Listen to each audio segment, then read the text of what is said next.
আসসালামু আলাইকুম HSC 25 batch. আমরা আজ আলোচনা করব আমাদের এইচএসসি ইতিহাস প্রথম পত্রে বোর্ডে আসা এবং ইম্পর্টেন্ট এমসিকিউ গুলো নিয়ে। ঠিক আছে, ইনশাআল্লাহ তোমরা এই প্রশ্নগুলো থেকে একটা ধারণা পাবা কোন ধরনের এমসিকিউ আসবে, এন্ড তোমরা শেষ মুহূর্তে একটা প্র্যাকটিসও করতে পারবা। আমি এটা বলছি না এখান থেকে 100% কমন আসবে, এটা কখনোই আসলে বলা সম্ভব না। সো আমরা একটু দেখে নেই, চলো। দেখো এখানে আমাদের যে প্রথম চ্যাপ্টারটা, সেটার নাম হচ্ছে কি ইতিহাস প্রথম পত্রের প্রথম অধ্যায়, ভারতবর্ষে ইউরোপীয়দের আগমন এবং ইংরেজদের আধিপত্য প্রতিষ্ঠা। আচ্ছা, এই চ্যাপ্টারে আমাদের কি আছে আসলে? এই চ্যাপ্টারে দেখো প্রথমত কি দিয়েছি আমরা, 1498 সালে তোমার হচ্ছে ভাস্কো দা গামা প্রথমবারের মতো ইউরোপ থেকে তোমার হচ্ছে ভারতে আসা যে জলপথটা সেটা আবিষ্কার করে। তারপর দেখবা যে তোমরা আস্তে আস্তে পর্তুগিজরা এসেছে, তাদের সাথে আরব বণিকদের অনেক সমস্যা হয়েছে। তারপর তোমার হচ্ছে ডাচ, ডেনমার্ক, ইংলিশ, ফ্রেঞ্চ এরা এসেছে। 16 সালে তোমার ধরো যে ইংলিশ ইস্ট ইন্ডিয়া কোম্পানি হয়েছে। হ্যাঁ, তারপর তোমার ধরো যে আস্তে আস্তে আমরা কি দেখতে পাই যে ইংরেজদের আধিপত্য আস্তে আস্তে বেড়েছে। তারপর 1757 সালে যে তোমার হচ্ছে ইয়েটা হয়েছিল, পলাশী যুদ্ধটা হয়েছিল, সেই যুদ্ধের প্রভাবে কি হয়েছে। ঠিক আছে, তারপর আমরা আরো কিছু দেখবো যে তোমার 1760 সালে মীর কাসিম ক্ষমতায় এসেছে। 1764 সালে বক্সারের যুদ্ধ হয়েছে। এরপর আমরা দেখবো কি বাংলায় একটা দ্বৈত শাসন বা তোমার হচ্ছে ডুয়াল অ্যাডমিনিস্ট্রেশন চলেছে। এই সব ইস্যু নিয়ে আমরা আজকে এমসিকিউ গুলো আলোচনা করব। আমরা হয়তো তোমাদের ফুল ক্লাস দিতে পারছি না, বা তোমাদের আসলে এই টাইমে ক্লাস করার টাইমও নাই ফুল ক্লাস। সো আমরা এমসিকিউ সলভের মাঝে মাঝে অনেক কিছু জেনে নেই। ওকে, সো প্রথম জিনিসটা কি এখানে দেখো যে বাংলায় ফিরিঙ্গি নামে কারা পরিচিত ছিল। দেখো বাংলায় তোমার যারা এসেছে ইউরোপীয়রা, কারা কারা এসেছে, তোমার পর্তুগিজরা এসেছে, ডাচরা এসেছে, ডেনমার্করা এসেছে, ইংলিশরা এসেছে, ফ্রেঞ্চরা এসেছে। ঠিক আছে, এরা মেইনলি। সো এদের মধ্যে ফিরিঙ্গি নামে পরিচিত কারা ছিল, যারা প্রথম পর্তুগিজরা। কেন ফিরিঙ্গি ছিল, তোমার ইংরেজরা তো কি দেখতে একটু কি একটু ফর্সা বা পেইল হয় না অনেক, সেই জন্য বাঙালিরা তাকে কি ফিরিঙ্গি নামে ডাকতো। ঠিক আছে, তো এখানে কি হবে, এটা পর্তুগিজরা। ওকে, তারপর দেখো এখানে কারা, এখানে ফরাসিরা এসেছিল। ঠিক আছে, ফ্রেঞ্চেরা, ডেনমার্ক কি তোমার হচ্ছে ডেনমার্কের, ইংরেজ তো ইংলিশ তোমরা জানো সবাই, ব্রিটিশেরা। ঠিক আছে, এরপর দেখো পরবর্তী প্রশ্ন। ওকে, একটা জিনিস আমি বলি, আমি তোমাদেরকে, তোমরা হচ্ছে আমি একটা প্রশ্ন যখন আসবো তোমরা একটা কাজ করবা, তোমরা এটাকে স্কিপ মানে একটু পজ করে একটা অ্যান্সার লেখা ট্রাই করবা। তাহলে কি হবে, তুমি একটা প্র্যাকটিস হয়ে যাবে এবং মিলাতে পারবা। দেখো কত সালে পলাশী যুদ্ধ হয়, একদম বেসিক একটা প্রশ্ন, সবাই জানো এটা, এটা একদম মুখস্থ থাকা উচিত আমাদের সবার। সেটা কি দেখো, 1757 সালে। 1757 সালের কত তারিখে, 23শে জুন। 1757 সালের কি 23শে জুন কোথায় হয়েছিল, তোমার হচ্ছে এটা কোন নদীর তীরে, এটা পলাশীর প্রান্তটা ভাগীরথী নদীর তীরে, সরি এটা ছিল তোমার হচ্ছে ভাগীরথী নদীর তীরে। ঠিক আছে, এটা একটু দেখবা। তারপর আসো পরবর্তী প্রশ্ন যাই আমরা। এখানে দেখো একটা অপুত্র গনিমিয়া ছোট বোনের ছেলে ভরসাকে খুব ভালোবাসতেন এবং এক পর্যায়ে তিনি তার ভালো জমিগুলো ভরসার নামে লিখে দেন। ফলে গনি মিয়ার অন্য স্বজনরা তার প্রতি অসন্তুষ্ট হয়। উদ্দীপকের গনি মিয়ার সাথে নিচে কোন নবাবের মিল আছে? দেখো এখানে আমাদের তিনটা অপশন আছে, চারটা অপশন আছে। এর মধ্যে দেখো শায়েস্তা খান, শায়েস্তা খান কি কোনো নবাবী ছিলেন না। সরফরাজ খান কোনো নবাবী ছিলেন না।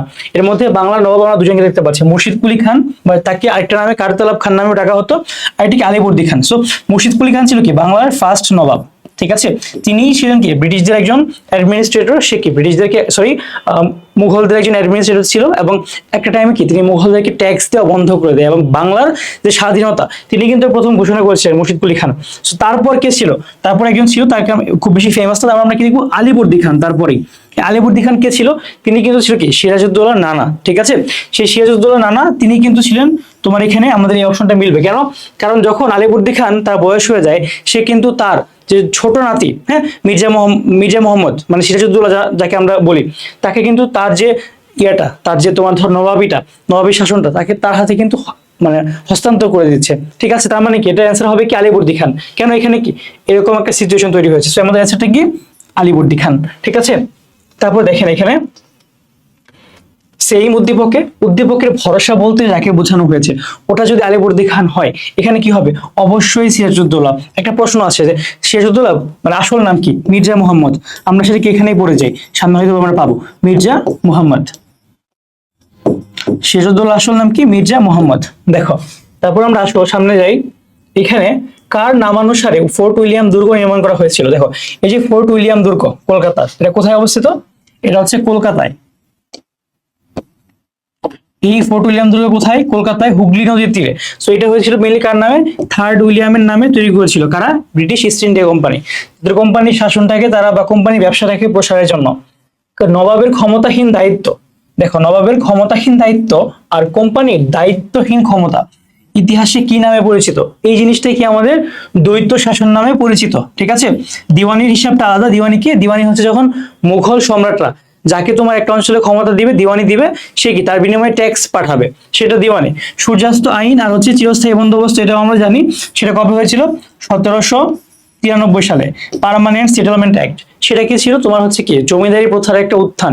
তাহলে অ্যান্সারটা কি হবে? দ্বৈত শাসন বা ইংলিশ ভার্সন যারা আছে সেটাকে আমরা কি বলি? Dual administration. Dual administration. So এখানে আমাদের যে ডুয়াল অ্যাডমিনিস্ট্রেশনটা আছে, এটা কেন? দেখো এই যে নবাবের ক্ষমতাহীন দায়িত্ব, এটা হয়েছিল কি 1757 সালে যে পলাশী যুদ্ধটা হলো, তারপরে রবার্ট ক্লাইভ, এটা কে শুরু করেছিল? দেখো এই দ্বৈত শাসনের জনকটা কে? সেটা হচ্ছে কি রবার্ট ক্লাইভ। Robert Clive. তো এখানে কি হয়েছিল দেখো, নবাবের দায়িত্ব, ক্ষমতাহীন দায়িত্ব মানে কি? নবাব হচ্ছে তোমার যে অ্যাডমিনিস্ট্রেশনের দায়িত্ব থাকবে, অ্যাডমিন দায়িত্ব থাকবে নবাব, কিন্তু এখানে দায়িত্বহীন ক্ষমতা কোম্পানির। তারা কি করতো? তারা কি ট্যাক্স রেভিনিউ কালেক্ট করতো। দেখো ট্যাক্স এন্ড রেভিনিউস। তো এখানে দেখো মেইনলি একটা দেশ চলার জন্য কি লাগে আসলে? দেখো একটা কি তোমার হচ্ছে একটা দেশ তোমার চলার জন্য মেইনলি তোমার কি লাগে? একটা দেশ মেইনলি তোমার চালানোর জন্য কি লাগে? তোমার টাকা পয়সা লাগে, ট্যাক্স দিতে হয় জনগণের কাছ থেকে। তো এখানে দেখো ট্যাক্স কিন্তু ইংলিশরা নিত এবং সে তারা কি সেই টাকাটাকে পাচার করে পাঠিয়ে দিত। বাট এখানে মানে তোমার শাসন করতেছে কারা? বাঙালিরা। তো এই জিনিসটা কি তোমার কি নামে পরিচিত? এটা হচ্ছে ডুয়াল অ্যাডমিনিস্ট্রেশন বা দ্বৈত শাসন। একটু টাইম নিয়ে বুঝালাম কারণ সিকিউর জন্য এটা খুব ইম্পর্টেন্ট। এটা দেখবো মোটামুটি সিকিউতে একটা কোথাও পাবা। ঠিক আছে, ওকে। তারপর আসলে আমরা পরবর্তী প্রশ্নে যাই।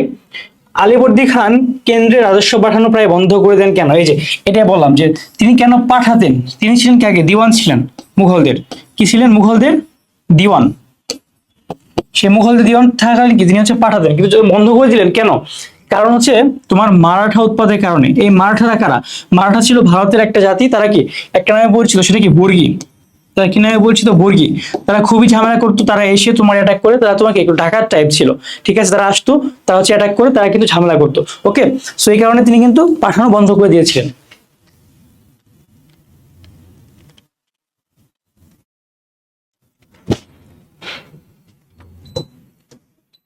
ওকে, এরপর দেখো যে দ্বৈত শাসনের অবসান ঘটান কে? দেখো দ্বৈত শাসন কে শুরু করেছিল সেটাই আমরা দেখি। সেটা ছিল কি? ক্লাইভ। দ্বৈত শাসনের শুরু করেছিল কে? ক্লাইভ।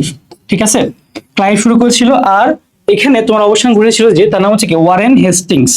ঠিক আছে, ওয়ারেন হেস্টিংস হচ্ছে প্রথমবার এসে তিনি কি করলেন যে এই যে শাসনটা, মানে তোমার ধরো যে এখানে তোমার এই যে আমাদের বাংলার যে শাসন ক্ষমতাটা সম্পূর্ণটাই কোম্পানির হাতে চলে গেল।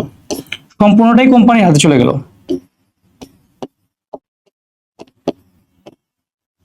কোম্পানির ফুল অথরিটি। এটাকে কি দ্বৈত শাসনের অবসান বলে। ওকে, তারপর দেখেন আমরা পরবর্তী প্রশ্নে যাই। সেখানে 1770 সালে দুর্ভিক্ষের পরোক্ষ ফল কি? দেখো পরোক্ষ মানে কি? ইনডিরেক্ট ফলাফল কোনটা? 1770 সালে দুর্ভিক্ষটা কেন হলো সেটাকে আমরা দেখি আসো। সেটা হয়েছিল কিসের কারণে? সেটা হচ্ছে তোমার দ্বৈত শাসনের কারণে। দ্বৈত শাসনের ফলে ইংরেজরা এত পরিমাণ ট্যাক্স রেভিনিউ নিচ্ছিল, ঠিক আছে, প্রচুর পরিমাণে ট্যাক্স নিচ্ছিল, বাঙালির একদম অবস্থা খারাপ, টাকা পয়সা সব নিয়ে নিচ্ছে তোমার তারা। এর ফলে কি তারা খাবার দাবার পাচ্ছে না, এন্ড তারা কি একটা পর্যায়ে গিয়ে তোমার কি হলো, খাবার দাবারের প্রচুর অভাব, দুর্ভিক্ষ হচ্ছে। ঠিক আছে, এই দুর্ভিক্ষের ফলে তোমার কি হইলো, একটা টাইমে গিয়ে আমরা দেখতে পেলাম যে যখন দেখলো তোমার হচ্ছে ইয়ার ব্রিটিশ কোম্পানি যে তোমার এই দ্বৈত শাসনের মাধ্যমে কি তারা বেশি দিন শাসন করতে পারবে না, এখানে ক্ষতি হচ্ছে, লোকসান হচ্ছে, তখন তারা কি করলো, দ্বৈত শাসনের অবসান ঘটায় দিল। বললো যে না, এই দ্বৈত শাসনটা হবে না, মানে চালানো যাবে না, এটা আমাদের ক্ষতি। ঠিক আছে, সো এটার পরোক্ষ ফল কি? দ্বৈত শাসনের অবসান।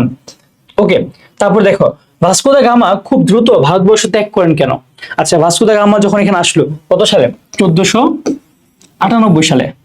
1400 কত সালে? 98 সালে। তিনি কই থেকে আসলেন? তিনি হচ্ছে ইউরোপ থেকে এখানে আসার একটা জলপথ তোমার হচ্ছে মানে আবিষ্কার করলেন। ঠিক আছে, এখানে আসার পরে এইখানে তিনি আসার আগে একটা স্পাইস বিজনেস বা স্পাইসের বাংলাটা কি তোমার হচ্ছে, এটা হচ্ছে মশলা। মশলা ব্যবসায় প্রসিদ্ধ ছিল কারা? আরব বণিকরা। কারা? আরব বণিকরা।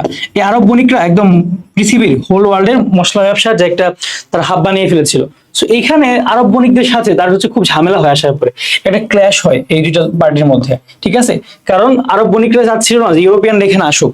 সো সেই কারণে তার সাথে কেন যে চলে গেলেন তাড়াতাড়ি, আরব বণিকদের কারণে তাদের সাথে একটা ক্ল্যাশ হয়েছিল, এন্ড তিনি বেশি দিন এখানে টিকতে পারেননি। তিনি আবার গিয়ে একটা ফুল ফ্লেজড একটা মানে একটা আর্মি বা একটা এনার্জি নিয়ে সে আসতে চেয়েছিল, ঠিক আছে।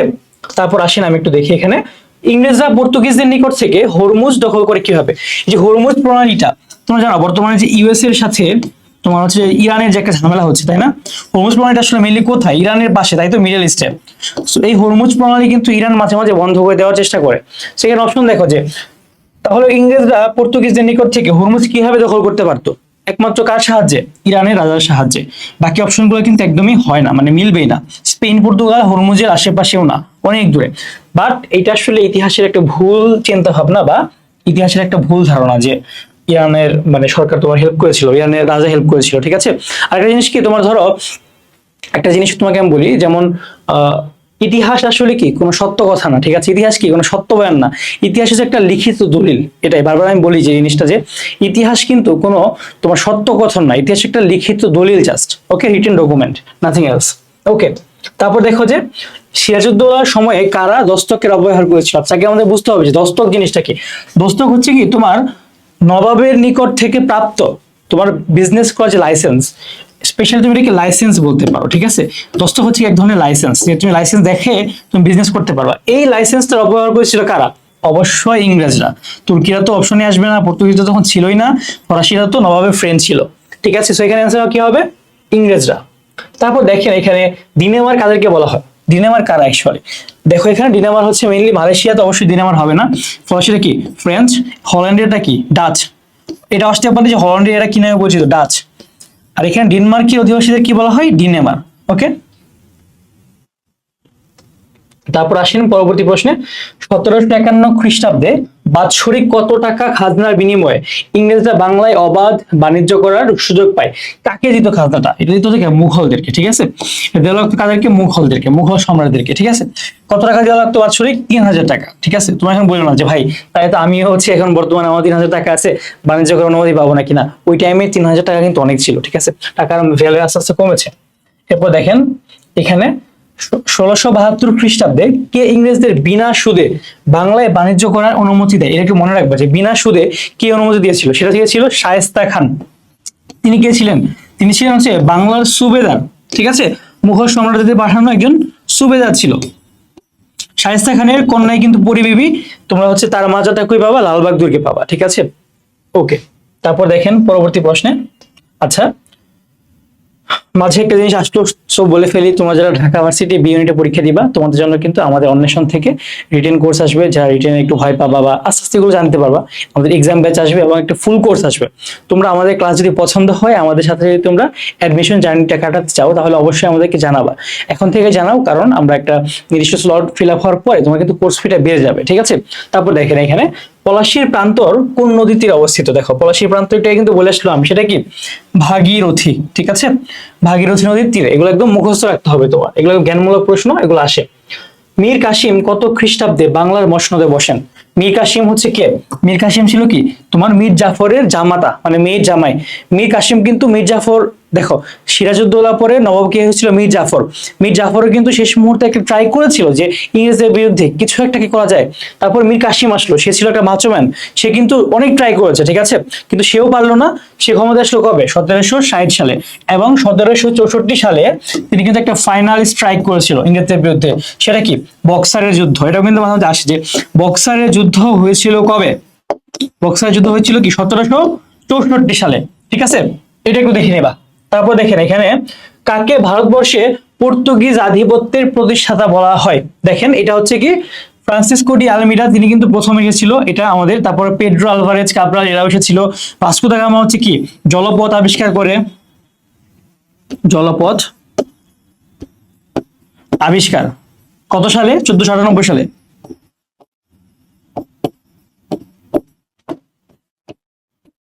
তারপর দেখো এখানে যে আলফানসো আল বুকার্ক, এই আল বুকার্কি কিন্তু গভর্নর ছিল।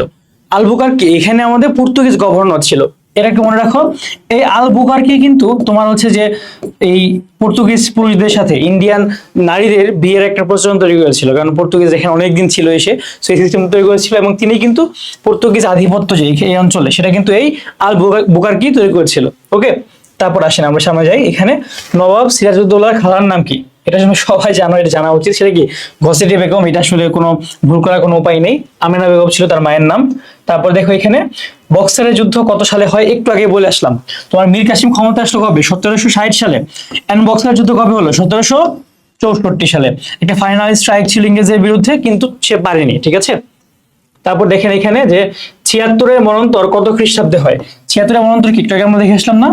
বাংলা হবে 1176, ইংরেজি কি 1770। ঠিক আছে, এটা হচ্ছে কি বাংলা সাল, এটা হচ্ছে তোমার ইংরেজি সাল। এগুলো একটু দেখে নিবা। 1770 কই? এই যে এটা হবে অ্যান্সার। তারপর এখানে দেখেন যে ভারতবর্ষের বিভিন্ন স্থানে ইংরেজদের কুঠি ও দুর্গ নির্মাণের প্রধান উদ্দেশ্য কি ছিল? ইংরেজদের যে কুঠি নির্মাণ বা দুর্গ নির্মাণ, তার মেইন এইমটা আসলে কি ছিল? তারা কিন্তু আসলে কি চাইতো? তারা কিন্তু চাইতো কি যে আমাদের এই অঞ্চলটাতে একটা আধিপত্য প্রতিষ্ঠা করা ট্রাই করতো, বা এখানে তাদের কি একটা আলটিমেটলি ওই ঔপনিবেশিক চিন্তায় কিন্তু ছিল আগে থেকে। সেখানে কি হবে? আধিপত্য বিস্তার। ঠিক আছে, আধিপত্য বিস্তার এটাই হবে। তারপর দেখো এখানে যে ইউরোপ থেকে ভারতে আসার জলপথ আবিষ্কার করেন কে? এটা কিন্তু আমরা একদম শুরু থেকেই বলতেছি, ইউরোপ থেকে এখানে আসার জলপথ কে আবিষ্কার করেছে? তার নাম কি? সে হচ্ছে ভাস্কো দা গামা। কত সালে? 1498 সালে। বারবার তোমাকে আমি যতবার বলেছি, তোমার অ্যাটলিস্ট এই জিনিসটা হলেও মুখস্থ থাকা উচিত, তাই না? ওকে। তারপর দেখো আমেরিগো ভেসপুচি, তার নামে কি আমেরিকার নামকরণ করা হয়? কলম্বাস আমেরিকা আবিষ্কার করে। আলবুকারকি একজন পর্তুগিজ গভর্নর ছিল। এটাই। তারপর এখানে দেখেন যে ভাস্কো দা গামা কত সালে কালিকট বন্দরে আসেন? এই যে কালিকট বন্দরটা, হ্যাঁ, এটা কি সাউথ ইন্ডিয়াতে, কেরালাতে, বর্তমানে সাউথ ইন্ডিয়া কেরালা। এই কেরালাটা কি তখন কালিকট বন্দর নামে পরিচিত ছিল। তিনি কখন কোথায় এসেছেন? 1498 সালে কালিকট বন্দর এসেছিলেন। ঠিক আছে, এটা কিন্তু বারবার বলতেছি, এটা আসার মতো একটা প্রশ্ন, যে কোনো কয়েকটা বোর্ডে আসবে। পলাশী যুদ্ধের ফলে কি হয়েছিল? দেখেন, মীর কাসিম নবাব হয় না? মীর কাসিম নবাব হয়েছিল কবে? 1760 সালে। তারপরে মির্জাফরের উৎখাতের পরে ইংরেজ কর্তৃত্ব বৃদ্ধি পায়। হ্যাঁ, ইংরেজ কর্তৃত্ব কি বৃদ্ধি পেয়েছিল? ফরাসি কর্তৃত্ব কখনোই বৃদ্ধি পায় নাই। মির্জাফর ধনী হয়েছিল কি 1757 সালে। ওকে, সেগুলো আমাদের একটু দেখতে হবে। তার পরবর্তী প্রশ্নে আসেন, প্রথম কোন ইউরোপীয় জাতি ভারতবর্ষে আগমন করে? প্রথম কারা আসে? দেখেন, প্রথম এসেছিল কারা? পর্তুগিজরা। তারপর এসেছিল কারা? ডাচ। তারপর কারা? ডেনমার্ক। তারপর কারা? ইংলিশ। তারপর কারা? ফ্রেঞ্চ। PDEF, এটা একটু মনে রাখবা। PDDEF একটু মনে রাখবা। Portuguese, Dutch, Denmark, English, French. Normally তোমার হচ্ছে যে তোমার কারা হচ্ছে প্রথম আর শেষে, সেগুলো একটু তোমার মানে আসে। মেইনলি তোমার প্রথমে এসেছে কারা? সে হচ্ছে কি পর্তুগিজরা। আর শেষে এসেছে কারা? আচ্ছা সরি, ফ্রেঞ্চরা শেষে না, শেষে কিন্তু ইংলিশরা এসেছে। আমি একটু এগো আসি, একটু দেখো এখানে তোমার EF, সরি এফ, তারপর হচ্ছে ই। তোমার সর্বশেষ কিন্তু ইংরেজরা এসেছেন। সর্বশেষ এসেই কিন্তু তার এমন স্ট্রাইক করেছে, ইংরেজরা সর্বশেষ। ঠিক আছে, সো প্রথম হচ্ছে কারা? পর্তুগিজরা। ইংরেজরা কি? সর্বশেষ এবং সফল। ওকে, তারপর আসেন, ডাচ ইস্ট ইন্ডিয়া কোম্পানি প্রতিষ্ঠিত হয় কি উদ্দেশ্যে? দেখো এখানে প্রত্যেকটা east India company, Dutch, Denmark, Portuguese, French, English, তারা এই অঞ্চলটা থেকে একটা কলোনি স্থাপনের চেষ্টা করেছিল। তাদের প্ল্যান কি ছিল? তারা হচ্ছে ঔপনিবেশিক শক্তি দিয়ে আমাদেরকে গ্রাস করে নিবে। সো এখানে দেখো, সামাজিক উদ্দেশ্যে না, রাজনৈতিক উদ্দেশ্যে না, ধর্মীয় উদ্দেশ্যে না, তার চেয়ে বাণিজ্যিক আধিপত্যের উদ্দেশ্যে। হ্যাঁ, এইটাই বাণিজ্যিক আধিপত্যের পরে আস্তে আস্তে তারা কি কলোনিয়ালিজমটাকে তারা ছড়িয়ে দিয়েছে।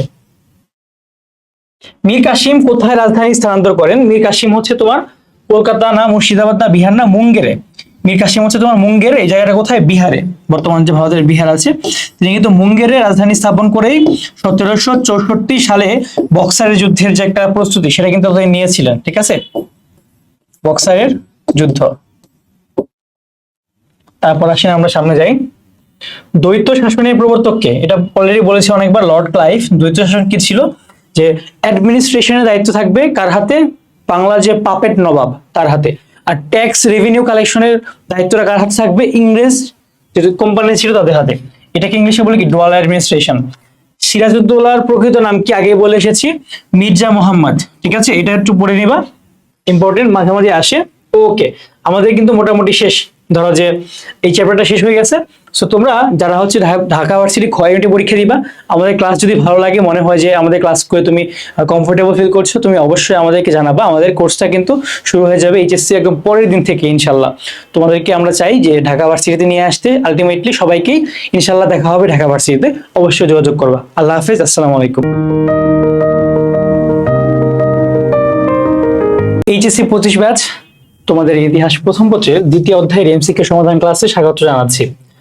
এখন আমরা আলোচনা করব, দেখো এই চ্যাপ্টার থেকে আসা বোর্ডের যত ইম্পর্টেন্ট এমসিকিউ আছে এবং যেগুলো তোমার আসার মতো আছে সেগুলো সহ আর কি কি আসতে পারে সেগুলো নিয়ে। সো দেখো প্রথম প্রশ্নটা, কত খ্রিস্টাব্দে ভারতীয় জাতীয় কংগ্রেস প্রতিষ্ঠা লাভ করে? আচ্ছা, এই চ্যাপ্টার এমসিকিউ আলোচনার মাঝে একটু সিকিউ নিয়ে কথা বলি। দেখো, ভারতীয় জাতীয় কংগ্রেস ভার্সেস মুসলিম লীগ, ভারতীয় জাতীয় কংগ্রেস ভার্সেস মুসলিম লীগ, এই দুইটা জিনিসের কম্পারিজন বা কম্পেয়ার এন্ড কন্ট্রাস্ট, এটা কিন্তু নিয়ে তোমার একটা সিকিউ মাস্ট আসবেই। ঠিক আছে, সো তোমরা এই জিনিসটা একটু ভালো মতো পড়ে নিবা। দেখো, তো এই জিনিসটা আমাদের মুখস্থ রাখতে হবে যে ভারতীয় জাতীয় কংগ্রেস প্রতিষ্ঠা লাভ করে কবে? 1885 সালে।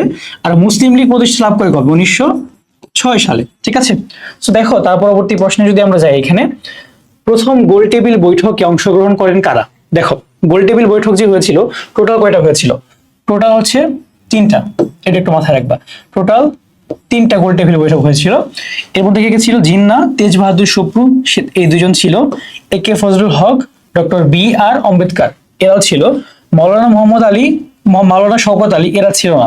এরা ছিল কিসের সাথে জড়িত? খিলাফত আন্দোলন। ঠিক আছে, এরা ছিল কিসের সাথে জড়িত? খিলাফত আন্দোলন। ওকে, এরা ছিল কিসের সাথে? খিলাফত আন্দোলনের সাথে জড়িত। সো আমাদের অ্যান্সার হবে কোনটা? 1 আর 2। ওকে, সো এখানে আমাদের অ্যান্সার হবে কি? 1 আর 2। ওকে, তার পরবর্তী প্রশ্নে যদি আমরা দেখি, মদনপুর থানার সংখ্যাগরিষ্ঠ লোক হলো বৌদ্ধ সম্প্রদায় আর সংখ্যালঘু হলো খ্রিস্টান সম্প্রদায়। এখানে সংখ্যাগরিষ্ঠ কারা? বৌদ্ধ। আর সংখ্যালঘু কারা? খ্রিস্টান। শিক্ষা, চিকিৎসা, ব্যবসায়, চাকরি সর্বক্ষেত্রে খ্রিস্টানদের একচ্ছত্র প্রভাব, এই যে আমরা দেখতে পাচ্ছি। কৃষ্ণ প্রতাপ নামে একজন দূরদর্শী নেতা বৌদ্ধদের সাথে খ্রিস্টানদের সুসম্পর্ক স্থাপন এবং সম অধিকার নিশ্চিত করার লক্ষ্যে একটি চুক্তি স্বাক্ষর করেন এবং এই চুক্তি সম অধিকার নামে লাভ করে। আচ্ছা, তার মৃত্যুর পর চুক্তি কার্যকর করা সম্ভব হয়নি। তোমরা যারা বইটা একটু পড়েছো, তোমরা ইজিলি অ্যানালজি আনতে পারো। এখানে কে ছিল? এইখানের আমাদের যে কৃষ্ণ প্রতাপ, আমাদের কৃষ্ণ প্রতাপটা কে হবে? চিত্তরঞ্জন দাস, সিআর দাস। ঠিক আছে, বা চিত্তরঞ্জন দাস। আর এই যে সমঅধিকার চুক্তি, সেটা কি ছিল? আমাদের বেঙ্গল প্যাক্ট। সেটা কি ছিল? বেঙ্গল প্যাক্ট। আচ্ছা, আমার এখানে আজান দিচ্ছে, আমরা একটু 1 মিনিট আজানের ব্রেক।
وعلى الفلاح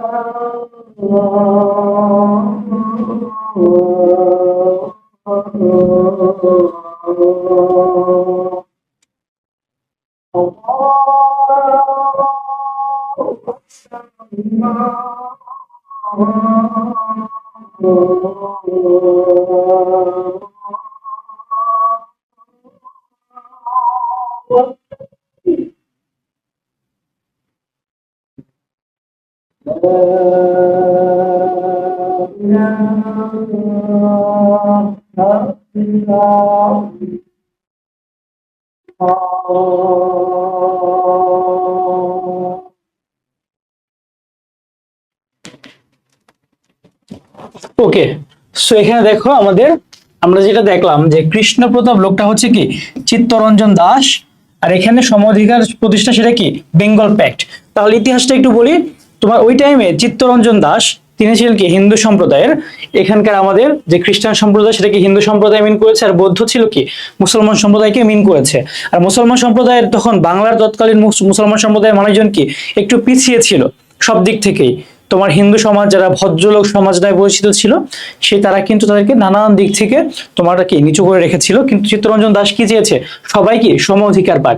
সো এখানে উদ্দীপকের বৌদ্ধদের ন্যায় বাংলার সর্বদিক থেকে পিছিয়ে কারা ছিল, সেটা হচ্ছে মুসলমানরা। ঠিক আছে, তারপর দেখো প্রতাপের উদ্দেশ্য কি ছিল, মানে কি তোমার এখানে সকল সম্প্রদায়কে নিয়ে রাষ্ট্র গঠন করা, হ্যাঁ এটা হয়।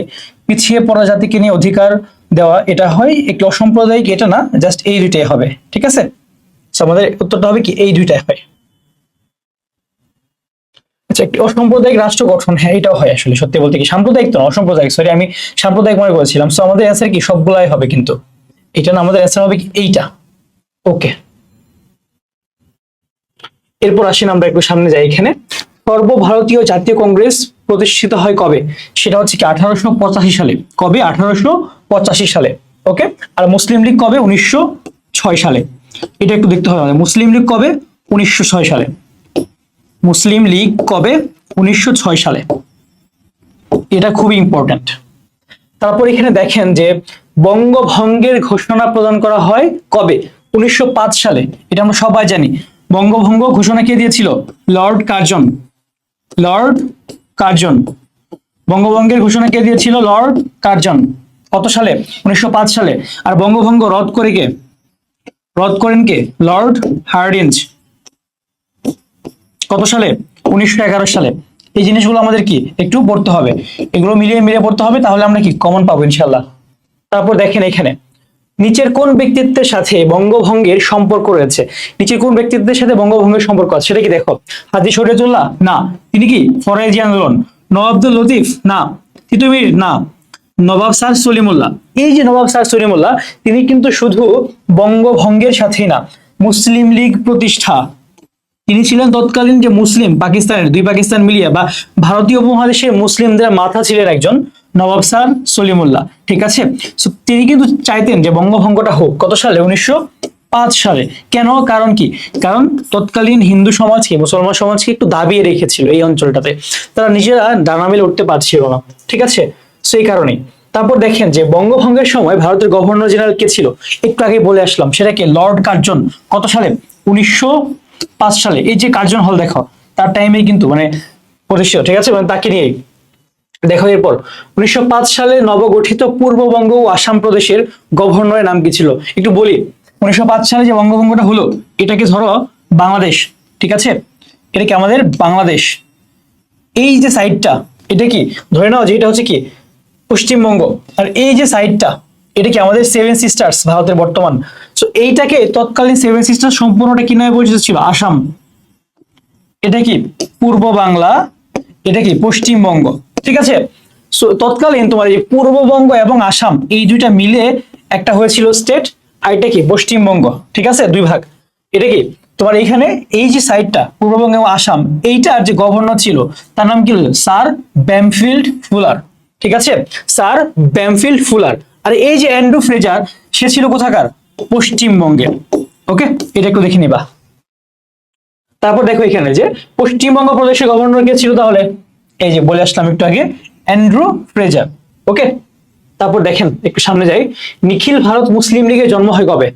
আমরা অনেকক্ষণ ধরে বলে আসতেছি যে কংগ্রেস হয়েছিল কবে, 1885 সালে, আর মুসলিম লীগ কবে, 1906 সালে।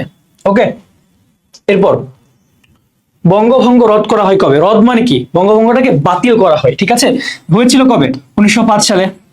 কে করেছিল, লর্ড কার্জন কে করেছিল? লর্ড কার্জন কে করেছিল? কার্জন। রদ হলো কবে? 1911 সালে। রদটা কে করলো? Hardinge, Lord Hardinge. হার্ডিঞ্জ ব্রিজের নাম শুনেছো তোমরা পাবনাতে? ওইটা কত সালে? 1911 সালে রদ করা হয়। তারপর দেখেন এখানে লখনৌ চুক্তি সম্পাদিত হয় কবে? লখনৌ চুক্তি হয়েছিল কবে? 1916 সালে। ডিটেলসটা একটু দেখে নিবা, সৃজনশীলের ক্ষতে কিন্তু লখনৌ চুক্তি নিয়ে প্রশ্ন আসে। তারপর দেখেন খিলাফত আন্দোলনের নেতৃত্ব দেন কে? সেটা কে? এখানে মাওলানা শওকত আলী এবং মাওলানা মোহাম্মদ আলী। খিলাফত আন্দোলন কি? এটা কোন খিলাফত? এটা ছিল কি তৎকালীন যে অটোমান এম্পায়ার বা উসমানী সাম্রাজ্য। ওসমানী সাম্রাজ্যটা তো ওই টাইমে প্রথম বিশ্বযুদ্ধের পরে ওয়ার্ল্ড ওয়ার 1 এর পরে কি ভেঙে যাচ্ছে, ঠিক আছে? এটা নেতৃত্বে কারা আছে? ব্রিটিশরা। দেখলো যে ব্রিটিশরা কি আমাদের এখানে লোক বা আমাদের তারা শাসন করছে এবং তারা কিভাবে এই তৎকালীন তোমার মুসলিম খিলাফতটাকে ভেঙে দিচ্ছে। এজন্য তারা কি এই তোমার মাওলানা শওকত আলী এবং মোহাম্মদ আলী তারা কি আন্দোলন করেছিল, বা তোমার বই তুরস্কও লেখা থাকতে পারে, তুরস্কের। তারপর দেখো খিলাফত আন্দোলন শুরু হয়েছিল কবে? 1920 সালে মাওলানা মোহাম্মদ আলী এবং শওকত আলীর হাত ধরে, ঠিক আছে? তারপর দেখো যারা ক্লাসটা করছো একটা জিনিস একটু বলি, তোমরা যারা ঢাকা ভার্সিটি খ ইউনিটে ভর্তি পরীক্ষা দিবা, আমাদের ক্লাস যদি ভালো লাগে তোমরা অবশ্যই আমাদের সাথে তোমার কোচিংটা করতে পারো বা আমাদের সাথে তোমার প্রস্তুতিটা নিতে পারো, ঠিক আছে? তারপর দেখো এখানে যে জালিয়ানওয়ালাবাগের হত্যাকাণ্ড হয় কবে?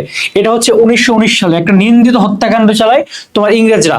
এইটার বিনিময়ে কিন্তু রবীন্দ্রনাথ ঠাকুর কিন্তু কি এই ঘটনার পরিপ্রেক্ষিতেই কিন্তু নাইট উপাধি ত্যাগ করে, ঠিক আছে? নাইট উপাধি ত্যাগ করে। নাইট উপাধি ত্যাগ করে কবে? 1919 সালের এই জালিয়ানওয়ালাবাগ হত্যাকাণ্ডের কারণে। তারপর দেখেন অসহযোগ আন্দোলনের নেতা কে ছিল? এই যে আমরা মহাত্মা গান্ধীকে চিনি, ঠিক আছে? নন কোঅপারেশন মুভমেন্ট যেটা অসহযোগ আন্দোলন, সেটা নেতা কে ছিল? মহাত্মা গান্ধী, মোহনদাস করমচাঁদ গান্ধী। দেখো দ্বি জাতিতত্ত্ব বা টু নেশনস থিওরি, দ্বি জাতিতত্ত্ব বা যারা ইংলিশ ভার্সনে আছো টু নেশনস থিওরি, এইটার প্রবক্তাকে? এইটার প্রবক্তা হচ্ছে কে? মোহাম্মদ আলী জিন্নাহ। মোহাম্মদ আলী জিন্নাহ এমন একজন ব্যক্তিত্ব, তুমি যতবার তোমার কুরবানি দিচ্ছ, তুমি যতবার গরুর মাংস খাচ্ছ শান্তিতে নির্বিঘ্নে একজন মুসলমান হিসেবে, তোমার প্রতিবার মোহাম্মদ আলী জিন্নাহকে থ্যাঙ্কস দেওয়া উচিত, যেটা আমাদের ইন্ডিয়ার ভাই বোনরা পাচ্ছে না, ঠিক আছে? সো তোমার কিন্তু এই জিনিসটা তাকে প্রতিবার থ্যাঙ্কস দেওয়া উচিত, তুমি যখন নির্বিঘ্নে একজন মুসলিম হিসেবে চলাফেরা করতে পারছো, যেটা আমাদের ইন্ডিয়াতে 20 কোটি মুসলিমরা পাচ্ছে না, ঠিক আছে? সো আবার তোমরা এটা নিয়ে কিন্তু একটা ছোট্ট একটা কথা বলি, মানে জাস্ট বলার জন্য, যে ইন্ডিয়ার যারা করছে, হ্যাঁ, তারা কিন্তু হিন্দু না। বাংলাদেশের হিন্দুরা কিন্তু ইন্ডিয়ার হিন্দুদের, তারা আসলে হিন্দু না। হিন্দু একটা ধর্ম, বৌদ্ধ একটা ধর্ম, খ্রিস্টান একটা ধর্ম, ইসলাম একটা ধর্ম। কোন ধর্মই এভাবে কোনো খারাপ দমন পীড়ন করতে শেখায় না। কিন্তু বাংলাদেশের হিন্দুদের তুমি দেখো তারা কতটা ভালো, কতটা শান্তশিষ্ট, আমাদের সাথেই ক্লাস করছে, সবকিছু নর্মাল। বাংলাদেশে কিন্তু আমরা কিচ্ছু হচ্ছে না। কিন্তু ইন্ডিয়া যারা, তারা কিন্তু হিন্দু না, তারা কি মানে তারা একটা জঙ্গি, মানে ইন্ডিয়ার যারা এইসব কাজ করছে। বা ইন্ডিয়ার সবাই কিন্তু আবার খারাপ না, ইন্ডিয়াতে কিন্তু অনেক শান্তিপ্রিয় হিন্দু আছে। সো আমরা কাউকে কিন্তু ঢালাও ভাবে কোনো কিছু ট্যাগ দিব না। এই কথাটা বলার এটাই কারণ যে আমাদের ঢালাও ভাবে কাউকে কোনো কিছু ট্যাগিং এ দেওয়া যাবে না। ইন্ডিয়াতে হিন্দুরা একটা কাজ করছে, সেজন্য কি বাংলাদেশি হিন্দুদেরকে তুমি কখনোই দমন পীড়ন বা খারাপ ব্যবহার করতে পারো না। তারা তো শান্তিপ্রিয় মানুষ, তাই না? দেখো এরপর আমরা যাই পরবর্তী প্রশ্নে, যে লাহোর প্রস্তাব উত্থাপন করেন কে? লাহোর প্রস্তাব উত্থাপন কে করেছিল? শেরে বাংলাকে ফজলুল হক। এই যে লাহোর প্রস্তাব, সেখানে কি মুসলিম রাষ্ট্রের কথা বলা হয়েছিল, ঠিক আছে? সেখানে কি মুসলিম রাষ্ট্র প্রতিষ্ঠার কথা বলা হয়েছিল লাহোর প্রস্তাবে 1940 সালে। তারপর দেখেন লাহোর প্রস্তাব উত্থাপিত হয় কবে? এই যেখানে আছে দেখো 1705 সালে তো হবেই না, 1805 হবে না, 1911 হবে না। তুমি কিন্তু একটু গেস করলে, তুমি যদি পড়াশোনা ঠিক মতো নাও করো, যদি মেথড অফ ডিডাকশন বা এলিমিনেশনটা করতে পারো, তাও কিন্তু অ্যান্সার করা যায়। 1940 সালে কিন্তু হয়েছিল 23শে মার্চে, ঠিক আছে? এটা। তারপর দেখেন একটু যে চিত্তরঞ্জন দাসের রাজনৈতিক দলের নাম কি? আমরা দেখে আসলাম না একটা উদ্দীপক, যে চিত্তরঞ্জন দাস, যে তিনি হচ্ছেন এই যে বেঙ্গল প্যাক্ট করেছিলেন। কি করেছিলেন তিনি? বেঙ্গল প্যাক্ট। হিন্দু মুসলমানদের তিনি কি এক কাতার আনতে চেয়েছিলেন, তাদের মধ্যে যে খারাপ লাগাটা সেটাকে তিনি দূরীভূত করতে চেয়েছিলেন। তার দলের নাম কি ছিল? স্বরাজ দল বা স্বরাজ পার্টি, ঠিক আছে? কিন্তু তার মৃত্যুর পরে আসলে আর সেটা কাজ করেনি। 1929 সালে মোহাম্মদ আলী জিন্নাহ যে দাওয়ার প্রস্তাব করেন, তাদের কতগুলো ছিল? সেখানে কি 14টা দফা ছিল। মোহাম্মদ আলী জিন্নাহর 14টা দফা ছিল, এন্ড তিনি কিন্তু 3টা রাউন্ড টেবিল কনফারেন্স করেন, 3টা গোল টেবিল বৈঠক করেন, 3টা আরটিসি লিখে রাউন্ড টেবিল কনফারেন্স করেন তিনি, ঠিক আছে? এগুলো কিন্তু আসে, দেখে নিবা। ভারতের রাজনৈতিক ও শাসনতান্ত্রিক সমস্যা সমাধানে কতটি গোল টেবিল বৈঠক হয়? দেখো সামনে এসে গিয়েছে। সেটা হচ্ছে 3টি। টোটাল কয়টা? 3টি। তারপর দেখো 1937 সালে বঙ্গীয় প্রাদেশিক আইনসভা নির্বাচনে সংরক্ষিত মুসলিম আসনে মুসলিম লীগ কতগুলো আসন পেয়েছিল? দেখো এখানে 1937 সালে কি বঙ্গীয় প্রাদেশিক আইনসভা নির্বাচন যেটা, ঠিক আছে, সেখানে মুসলিম লীগ পেয়েছিল কতগুলো? টোটাল 40টি আসন পেয়েছিল মুসলিম লীগ, ঠিক আছে। মুসলিম লীগ কিন্তু তখন খুবই ফেমাস, ওকে, 1937 সালে। এন্ড ওই টাইমটাতে কিন্তু মুসলিম মানে আসনে শেরে বাংলাকে ফজলুল হকের কৃষক প্রজা পার্টি তারাও কিন্তু একটা ভালো পরিমাণ আসন পেয়েছিল। সেটা কি 37টা আসন পেয়েছিল। তো আমরা দেখতে পেলাম কি মুসলিম লীগ পাচ্ছে 40টা, এখানে তোমার শেরে বাংলাকে ফজলুল হক পাচ্ছে কয়টা? 37টা। কৃষক প্রজা পার্টি যাকে আমরা বলি কেপিপি, ঠিক আছে, কেপিপি, ওকে। তারপর দেখেন এখানে 1937 সালের বঙ্গীয় প্রাদেশিক আইনসভা নির্বাচনে মুসলিম লীগ মুসলিম আসনে স্বতন্ত্র যারা মুসলমান প্রার্থীগণ তারা কতগুলো আসন পেয়েছিল? তারা কিন্তু টোটাল 38টা আসন পেয়েছিল। যারা স্বতন্ত্র প্রার্থী ছিল যারা, ঠিক আছে, অনেক মানে ফেমাস যারা প্রার্থী ছিল তারা, ওকে। তাহলে আমরা কি দেখতে পেলাম? 37, 40, 38 এই সংখ্যাগুলোকে তুমি একটু খাতায় লিখে যেগুলো ইম্পর্টেন্ট একটু ভালো মতো একটু পড়ে ফেলবা, ঠিক আছে, যাতে এগুলো আসলে অ্যান্সার করতে পারো। তারপর দেখেন যে মন্ত্রী মিশন পরিকল্পনার নেতা কে ছিল? আচ্ছা এখানে এটাকে মন্ত্রী মিশন পরিকল্পনা তোমার হচ্ছে পরিকল্পনা বা ক্রিপস মিশনও বলে, ঠিক আছে। কি বলে একটা নামে? Cripps mission. ক্রিপস মিশনটা কি? তোমার যখন সেকেন্ড ওয়ার্ল্ড ওয়ারটা হইলো, সেকেন্ড ওয়ার্ল্ড ওয়ারটা কি ওয়ার্ল্ড ওয়ার 2, ঠিক আছে, সেকেন্ড ওয়ার্ল্ড ওয়ারের পরে যখন ব্রিটিশরা বুঝতে পারছে যে তারা আর ধরে রাখতে পারবে না সাম্রাজ্যকে, ইন্ডিয়ারাও বুঝতে পারছে ব্রিটিশটা এখন আর ওই রকম মানে পাওয়ারফুল না, তারা আমাকে ধরে রাখবে উপনিবেশিক শক্তি হিসাবে। তাহলে এই টাইমে আমাদের কি করতে হবে? মানে কি একটা কথা আছে না, তোমার যখন মানে তাওয়াটা গরম রুটি ভেজে নাও, ঠিক আছে। সো এরকম টাইমে কিন্তু তারা প্রচুর আন্দোলন শুরু করলো। সেই আন্দোলনকে দমানোর জন্য বা থামানোর জন্য বা ঠান্ডা করার জন্য একটা মন্ত্রী পরিষদ মিশন আনলো। সেটার নাম কি? স্যার স্ট্যাফোর্ড ক্রিপসের তোমার নেতৃত্বে সেটাই কি ছিল? ক্রিপস মিশন, ওকে। তারপর দেখো এখানে 1946 সালের বঙ্গীয় প্রাদেশিক আইনসভা নির্বাচনে মুসলিম লীগ আসনে মুসলিম লীগ কতগুলো আসন পেয়েছিল? 117টি। মুসলিম লীগ কিন্তু আস্তে আস্তে দেখো যে মুসলিম লীগ কিন্তু আস্তে আস্তে কি ফেমাস হচ্ছে, তাই না? তারপর দেখো এখানে 1946 বঙ্গীয় প্রাদেশিক আইনসভা নির্বাচনের অবিভক্ত বাংলা মুখ্যমন্ত্রী কে? সে হচ্ছিল কে? তোমার হচ্ছে এখানে প্রথমে ছিল আমাদের দেখো প্রথমবারের মতো অবিভক্ত বাংলা মুখ্যমন্ত্রী সে ছিল কি? শেরে বাংলা কে ফজলুল হক। প্রথম অবিভক্ত বাংলার মুখ্যমন্ত্রী কে ছিল? শেরে বাংলা কে ফজলুল হক। এবং শেষ যে হয় সে হচ্ছে কি? হোসেন শহীদ সোহরাওয়ার্দী, ঠিক আছে। শেষ কে হয়? হোসেন শহীদ সোহরাওয়ার্দী। প্রথম কে ছিল? একে ফজলুল হক। ব্রিটিশ ভারতের সর্বশেষ আইন কোনটি? তারা কিন্তু সর্বশেষ 1947 সালে কি করে? ভারত স্বাধীনতা আইন নামে যে আইনটা হয়, এরপর কিন্তু ব্রিটিশদের কোনো আইন নাই, ঠিক আছে, এটা কিন্তু লাস্ট একদম, ওকে। সো আমাদের কিন্তু এই চ্যাপ্টারটা শেষ। আর তোমাদেরকে আবার একটা জিনিস আমি রিমাইন্ডার দেই, তোমরা যারা হচ্ছে ঢাবি খ ইউনিটে পরীক্ষা দিবা, আমাদের ক্লাস যদি পছন্দ হয় তোমাদের, ইনশাল্লাহ আমাদের সাথে তোমার যাত্রাটা শুরু করতে পারো। ইনশাল্লাহ একটা বেস্ট সার্ভিস পাবা। প্রত্যেকটা জিনিস আমরা তোমাকে ধরে ধরে প্রস্তুত করতে পারবো। অলরেডি ঢাকা ভার্সিটিতে আমাদের গত 2 বছরে প্রায় অ্যাটলিস্ট 1000+ স্টুডেন্ট চান্স পেয়েছে। সো তোমরা ইনশাল্লাহ চান্স পাবা। ধন্যবাদ সবাইকে। আসসালামু আলাইকুম।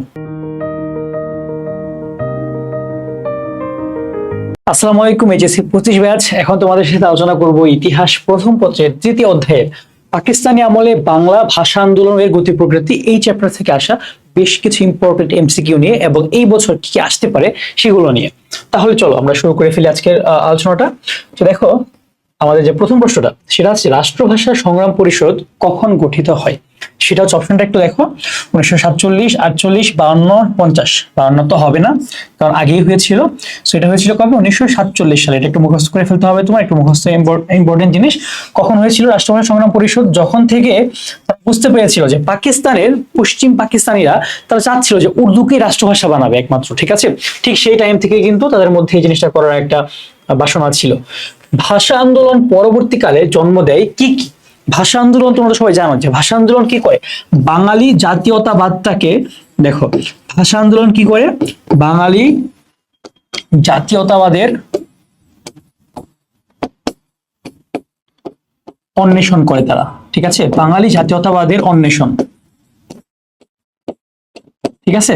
বাঙালি জাতীয়তাবাদটাকে কি তারা তুলে নিয়ে আসে। সেখানে দেখো পরবর্তীকালে কি কি জন্ম দিয়েছিল? অবশ্যই সামাজিক আন্দোলন হয়েছে, অনেক অর্থনৈতিক আন্দোলন হয়েছে, যেটাকে আমরা দেখতে পাই যে তোমার 6 দফা আন্দোলন, সেটা কিন্তু তোমার ইন্টারনালি ধরলে 6 দফা আন্দোলন কিন্তু একটা অর্থনৈতিক আন্দোলনই, ঠিক আছে। তারপর দেখো রাজনৈতিক আন্দোলন তো অবশ্যই হয়েছে, মহান মুক্তিযুদ্ধটাও কিন্তু হয়েছে। সো অ্যান্সার কিন্তু সবগুলাই হবে। ঠিক আছে, আশা করি বুঝতে পেরেছো সবাই। এরপর আসো সামনে,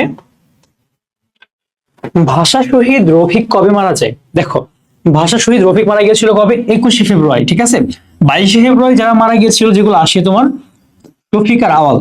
22 ফেব্রুয়ারি কারা মারা গিয়েছিল? শফিক আর আওয়াল। শুধু এই দুজনকে তুমি দেখবা যে 22 ফেব্রুয়ারি নিয়ে প্রশ্ন আসে, শফিক আর আওয়াল। ঠিক আছে, বাকি সবাইকে তুমি কি 21শে ফেব্রুয়ারিতে ধরবা। 11ই মার্চে সভা সমাবেশ থেকে বিকেলে পুলিশ কতজনকে গ্রেফতার করে? 11ই মার্চে সভা সমাবেশ থেকে কিন্তু তারা টোটাল 69 জনকে গ্রেফতার করেছিল। ঠিক আছে, এটা একদম মুখস্থ করতে হবে তোমার। উর্দু এবং ইংরেজির পাশাপাশি বাংলাকে গণপরিষদের অন্যতম ভাষা করার দাবি স্থাপন করেছিল কে? কোন সদস্য গণপরিষদে? আচ্ছা, গণপরিষদ জিনিসটা কি সেটা একটু তোমাকে বলি আমি, যে তোমার সেটা হচ্ছে কনস্টিটিউয়েন্ট অ্যাসেম্বলি বলে। তোমার একটা দেশে যখন তোমার সংবিধান বানাবে, তার জন্য আগে যদি কোনো তোমার নির্বাচিত সরকার না থাকে, তাহলে যারা আগের কোন একটা ইলেকশনে নির্বাচিত হয়েছিল তাদেরকে নেওয়া হয়। ঠিক আছে, সেটাকে 1946 যে তোমার নির্বাচনটা হয়েছিল সেটা থেকে কিন্তু নিয়েছে, আমরা আগের চ্যাপ্টারে দেখে এসেছি। এইখানে তোমার ধরো যে ধীরেন্দ্রনাথ দত্ত, সে কোথাকার? কুমিল্লার। সে কুমিল্লার, কিন্তু সে গণপরিষদের মেম্বার ছিল কুমিল্লা অঞ্চল থেকে।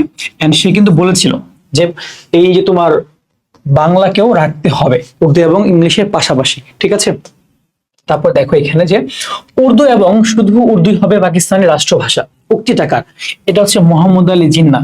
আচ্ছা, আমরা একটু সবসময় আমাদের পার্সপেক্টিভ থেকে দেখি মোহাম্মদ আলী জিন্নাহ আসলে কোন পার্সপেক্টিভ থেকে কথাটা বলেছিল, তার সাইড থেকে একটু দেখি। দেখো একটা ওয়ার্ড আছে লিঙ্গুয়া ফ্র্যাঙ্কা।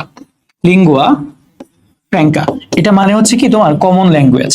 এটা মানে কি কমন ল্যাঙ্গুয়েজ, মানে একটা কমন ল্যাঙ্গুয়েজ রাখতে চেয়েছিল তারা, যে ল্যাঙ্গুয়েজের মাধ্যমে সম্পূর্ণ সব পাকিস্তানের ফুল পার্টের মানুষজন তারা কি করতে পারবে, তারা হচ্ছে তোমার কমিউনিকেট করতে পারবে। তিনি তাই এই জন্য তিনি উর্দুকে বেছে নিয়েছিলেন। ঠিক আছে, তারপর দেখো যে সর্বদলীয় রাষ্ট্রভাষা পরিষদ কবে গঠিত হয়? সেটা ছিল কি 1952 সালের 31শে জানুয়ারি। সর্বদলীয় রাষ্ট্রভাষা পরিষদ। ঠিক আছে, এটা একটু দেখে নিবে, এটা ইম্পর্টেন্ট, অনেক পরীক্ষায় আসে। তারপর দেখো এখানে 1952 সালে 21 ফেব্রুয়ারি শহীদ হন কে কে? 21শে ফেব্রুয়ারি শহীদ হয়েছিল কারা? দেখো বরকত, সালাম, জব্বার, রফিক। এরা দেখো তোমার হচ্ছে এখানে এই কয়জন হয়েছিল। তারপর দেখো যে আওয়াল, শফিক, এরা কিন্তু হয় নাই। ঠিক আছে, দেখো আওয়াল হবে না, আওয়াল হবে না, শফিক হবে, তোমার হচ্ছে এরা হবে না। সো এই জন্য কি আমাদের এগুলো হয় নাই। দেখো এখানে 1952 সালে 22 ফেব্রুয়ারি শহীদ হন কে কে? 22 ফেব্রুয়ারিতে কি হয়? দেখো এই যে শফিক, আওয়াল, ওরা। শফিক, আওয়াল হয়েছিল কবে? 22 ফেব্রুয়ারিতে। এগুলো দেখে নিবে, 21 ফেব্রুয়ারি কারা, 22 ফেব্রুয়ারি কারা। তারপর দেখো এখানে 21এর চেতনা থেকে কিসের উদ্ভব ঘটে, মানে কিসের অন্বেষণ হয়? সেটা কি পাকিস্তানি চেতনা? না। ধর্মভিত্তিক জাতীয়তাবাদ? না। আন্তর্জাতিকতাবাদ? না। ভাষা ও সংস্কৃতি ভিত্তিক বাঙালি জাতীয়তাবাদের অন্বেষণ হয়েছিল এই আমাদের 21এর চেতনা থেকে। তারপর দেখেন আওয়ামী মুসলিম লীগের জন্ম হয় কখন? আওয়ামী মুসলিম লীগের জন্ম হয় কবে? 1949 সালে 23শে জুন। একদম মুখস্থ। এটা করবা কোথায় হয়েছিল? রোজ গার্ডেনে। রোজ গার্ডেনে। প্রথম সভাপতি কে ছিল? মাওলানা আব্দুল হামিদ খান ভাসানী। সহসভাপতি কে ছিল? তোমার হচ্ছে শামসুল হক। এরা দুজনেই ছিলেন টাঙ্গাইলের। ওকে, এরপর দেখো তমুদ্দুন মজলিস কোন ধরনের সংগঠন? তমুদ্দুন মজলিস হচ্ছে কি একটা সাংস্কৃতিক সংগঠন। কোন ধরনের? সাংস্কৃতিক। ভাষা আন্দোলনের পরিপ্রেক্ষিতে গড়ে ওঠা একটি সাংস্কৃতিক প্ল্যাটফর্ম ছিল এই তমুদ্দুন মজলিস। এটা কে বানিয়েছিল? অধ্যাপক আবুল কাশেম। ঠিক আছে, অধ্যাপক আবুল কাশেম। যুক্তফ্রন্টের নির্বাচনী প্রতীক কি ছিল? এটা ছিল কি নৌকা। যুক্তফ্রন্ট গঠিত হয় কবে? 4 ডিসেম্বর 1953 সালে। যুক্তফ্রন্ট গঠিত হয় কবে? 1953 সালে। যুক্তফ্রন্টের নির্বাচন হয় কবে? 1954 সালে। যুক্তফ্রন্টের কত দফা ছিল? 21 দফা। যুক্তফ্রন্টের দফা কয়টা ছিল? 21 দফা।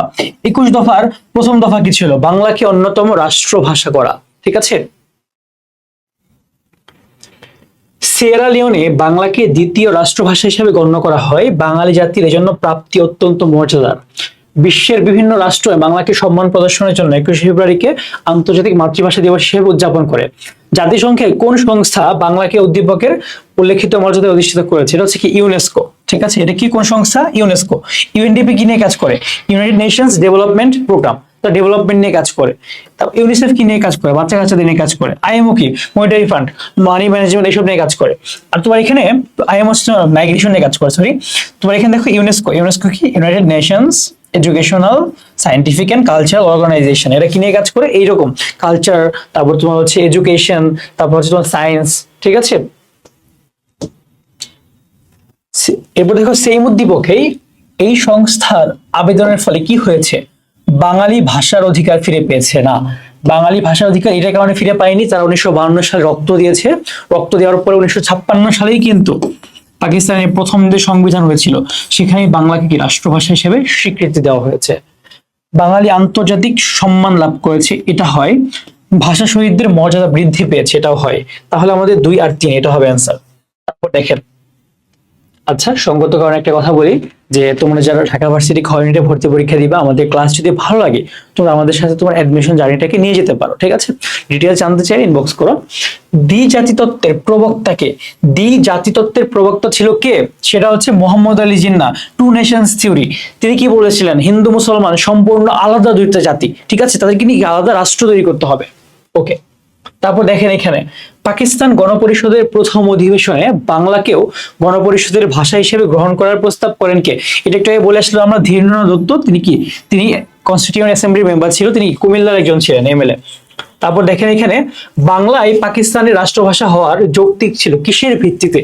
বাংলার তখন 56% মানুষ তারা বাংলায় কথা বলে, কিন্তু অন্যদিকে পাকিস্তানের যে পার্টটা বাকি থাকে কত? 44%। এই 44% কি উর্দুতে কথা বলে? না, এর মধ্যে একটা মেজর পার্ট পাঞ্জাবি, বেলুচ, ঠিক আছে, এইসব ভাষায় কথাবার্তা বলে। সো বাংলায় ছিল একমাত্র যোগ্য দাবিদার। সো পাকিস্তানের, নট পাকিস্তান না, এটা ভুলে টাইপ করেছে, পাকিস্তানের 56% মানুষের মাতৃভাষা ছিল কি? বাংলা। ওকে। কত সালে পাকিস্তানে সাধারণ নির্বাচন দেওয়া হয়? পাকিস্তানে কত সালে দেওয়া হয়? সেটা হচ্ছে 1960 সালে, ঠিক আছে। প্রথমবার সাধারণ নির্বাচন দেওয়া হয়েছিল কবে? দেওয়ার কথা ছিল কবে? 1960 সালে। এবার হয় কবে? 1970 সালে গিয়ে আলটিমেটলি একটা নির্বাচন হয়েছিল। প্রতি বছর 21শে ফেব্রুয়ারি সকালে আফিফা বন্ধুদের সাথে প্রভাত ফেরিতে অংশ নেয়, সারিবদ্ধভাবে নগ্ন পায়ে শহীদ মিনারে পুষ্পস্তবক অর্পণ করে শহীদদের প্রতি কি করে? শ্রদ্ধা জানায়। আফিফা কোন শহীদদের প্রতি শ্রদ্ধা জানায়? দেখো তো, 21শে ফেব্রুয়ারি মানেই কি? 1857 এটা সব কিছুই না। 69 গণ অভ্যুত্থান, 71, এটা কি হবে? 1952 যে ভাষা আন্দোলনের তারা। এখানে দেখো যে 21শে ফেব্রুয়ারি এখন বিশ্বব্যাপী কি হিসাবে তোমার পালিত হয়? বিশ্বব্যাপী কি হিসাবে? বিশ্ব শহীদ দিবস না, ভাষা দিবস না, আন্তর্জাতিক মাতৃভাষা দিবস, মুক্তি দিবস না। তো এটা ইজি একটা প্রশ্ন। পূর্ব বাংলা সম্পর্কে পাকিস্তানিদের দৃষ্টিভঙ্গি কেমন ছিল? দেখি তো।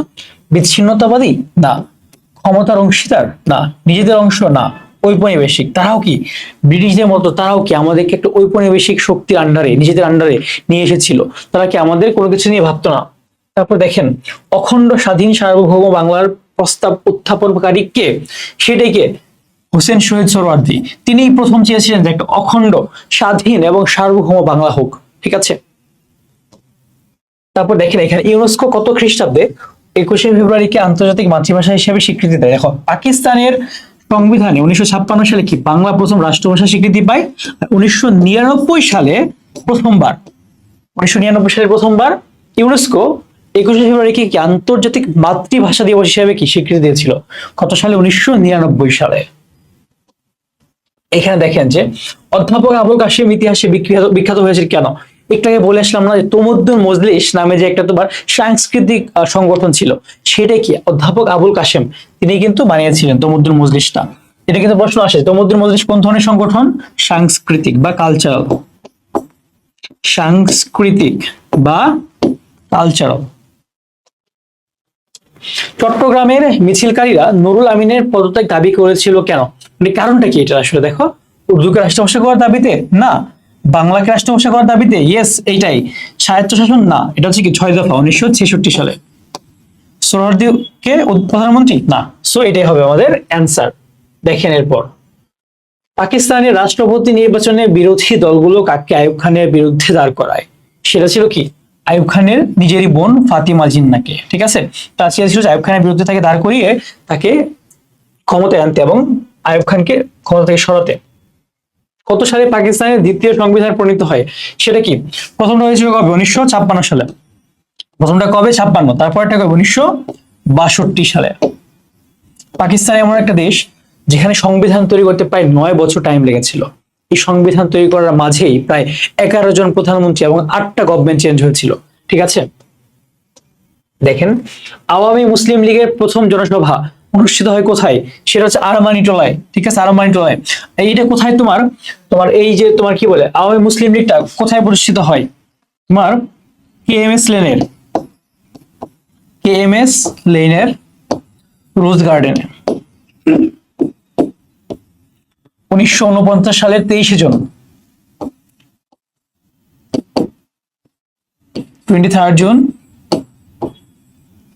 1949। ঠিক আছে, এটা একটু দেখবা।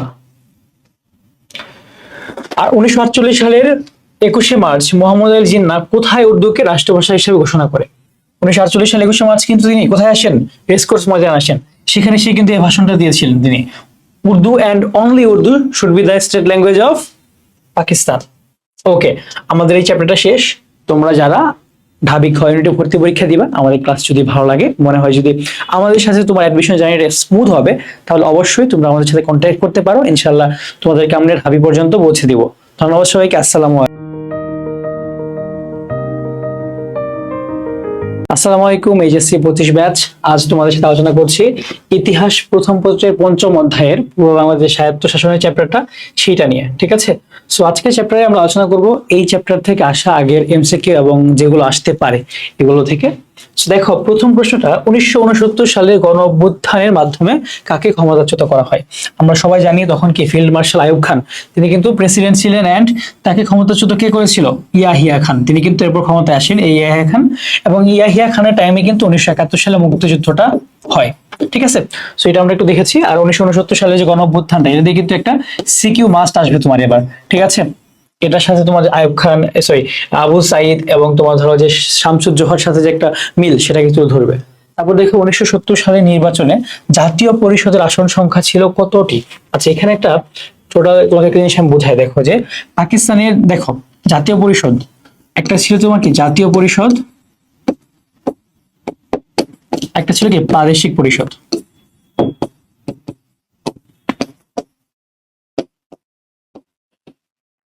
প্রাদেশিক পরিষদে টোটাল তোমার ছিল কয়টা? টোটাল ছিল তোমার নাম্বার কত? 313টা আসন। ঠিক আছে, বা জাতীয় পরিষদ যে আমাদের যেটা আছে সেখানে কি টোটাল তোমার ছিল কয়টা? 169টা।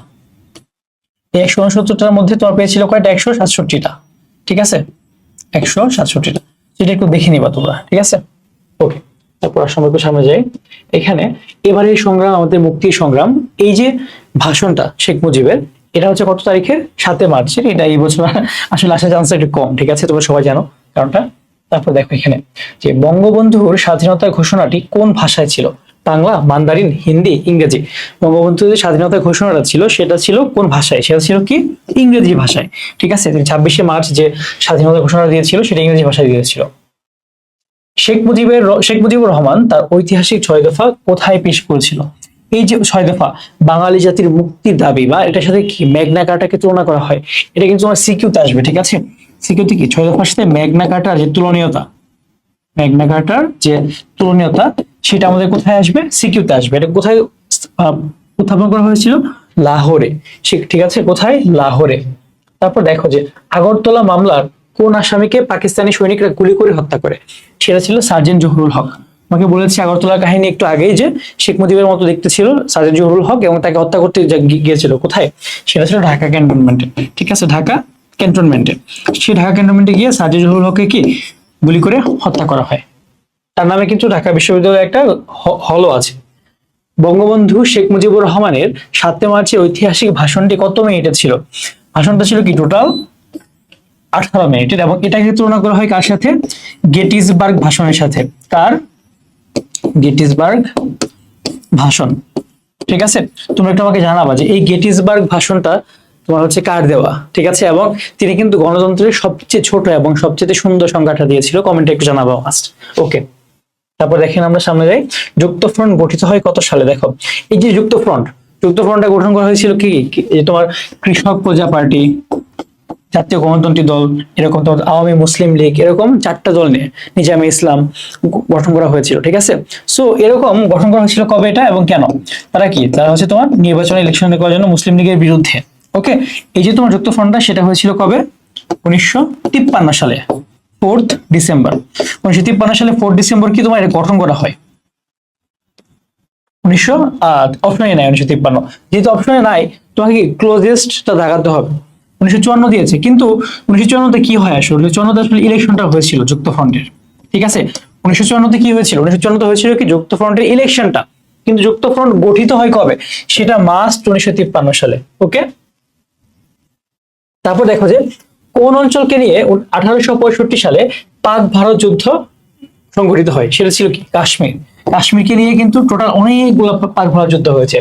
তো এটা আসলে 1865 না, এটা হবে কি 1965 সালে। ঠিক আছে, প্রথমে দেখো 1947 সালেই যখন তৈরি হইলো ভারত আর পাকিস্তান, তখন একটা যুদ্ধ হয়েছে পাকিস্তান ভারতের মধ্যে কাশ্মীর নিয়ে।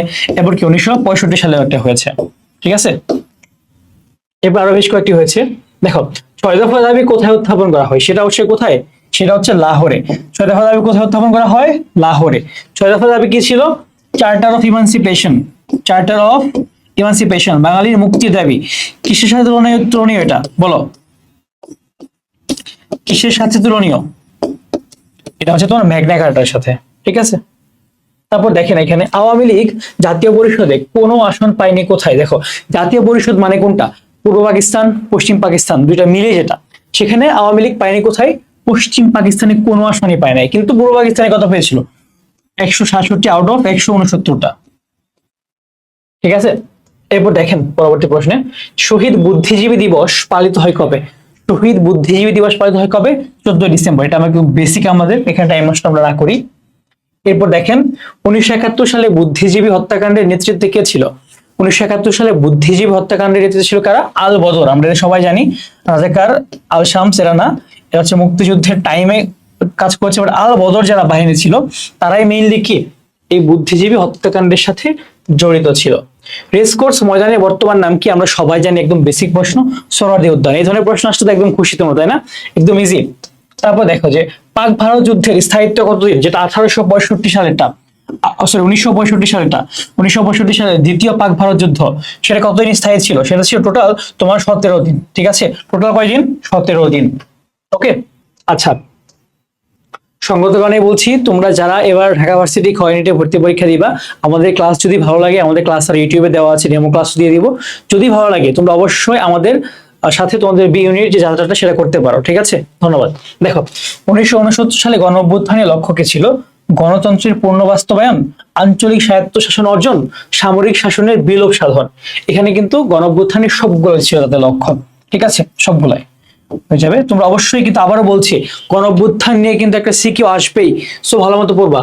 ঠিক আছে, দেখো এরপর 1969 সালে গণ অভ্যুত্থানের ছাত্রদের 11 দফার মধ্যে অন্যতম দফা ছিল কি? সার্বজনীন ভোটাধিকারের ভিত্তিতে সংসদীয় গণতন্ত্র প্রতিষ্ঠা লাভ, ব্যাংক, বিমা ও বৃহৎ শিল্প জাতীয়করণ করা, জরুরি আইন, নিরাপত্তা ও অন্যান্য দমনমূলক আইন বাতিলকরণ। এখানে কিন্তু সবগুলাই হয়। ঠিক আছে, এখানে সবগুলাই কিন্তু হয়ে যায়। তারপর দেখো এখানে যে আসাদের মৃত্যুতে জনগণের অন্তরে কোন চেতনা জন্ম নেয়? আসাদ যে তোমার ছিল, আসাদের শার্ট নামে যে একটা কবিতা লিখেছেন কে? শামসুর রহমান। আসাদের শার্ট, শামসুর রহমান। আসাদ যখন মারা গেল 1969-এ, ঠিক আছে, তারপরে কি মানুষের মনে একটা স্বাধীনতা চেতনা জাগলো। ঠিক আছে, আমাদের কি করতে হবে? স্বাধীন হতে হবে। আমরা কিন্তু স্বাধীন না, ভাষা না অবশ্য, সার্বভৌমত্ব না, প্রতিশোধ না।